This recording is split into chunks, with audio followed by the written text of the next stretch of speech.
Well, this month of April, we are still celebrating Easter. We're in that season, and we're celebrating that ever-expanding good. So I'm going to invite you to align with me with this truth statement, and I invite you to get your body, your energy system involved as best you can, and as you choose how to do that, and to get a little motion going there, and uplift your consciousness. We're going to affirm it 3 times, and I know that you know why we affirm this, right? Because it's true, and we're learning to align ourselves with it, not to make it true, but because it is true. Okay, so here we go. My life is filled with ever-expanding good. My life is filled with everlasting good. My life is filled with everlasting good. Do you believe it?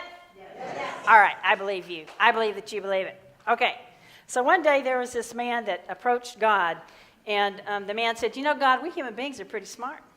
And God said, that's true. It's true, you are. You're pretty smart. And the man said, we are so smart that we can even create life in a test tube. And God said, that's true. You can do that.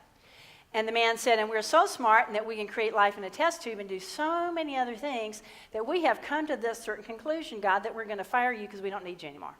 Okay? And so God says, well, that's interesting. Okay, I could deal with a little retirement mood.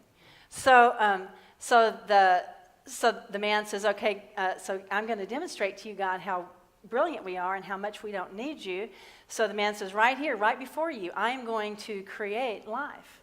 So the man sort of stoops down and he scoops up some earth, or he starts and he's getting ready. And God says, wait just a minute there, wait just a minute. God says, make your own dirt.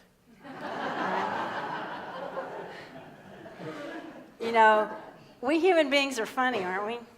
We think that we can live without the power of God. I'm not so sure we really think that.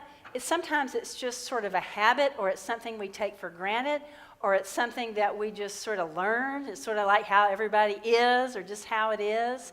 And when I'm talking about living, quote, without the power of God, please, please, please let go of any old negative or erroneous ideas you have about God as some man sitting on a cloud. That is not what I'm talking about, okay?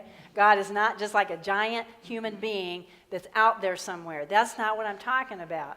Yeah, we don't need that because it's not how it is and it doesn't work, all right? What I'm talking about is that presence and that power that is creator, that is life itself, that lives within us, that is the creator of this universe, that we can access consciously when we take the time to be still, when we take the time to be quiet, when we take the time to really tune in and to cultivate that and to open to it. It's always sustaining us. It's always the life within us. It is the life within creation. We're just not always aware of it, right? We just don't always notice it, and that's okay. It lifts us up. And yet, we are definitely living lives of greater quality, lives of greater harmony, the more that we develop that conscious contact, the more that we develop that ability to be aware of God within us and how God is the creator of this whole earth and how it continues to be created.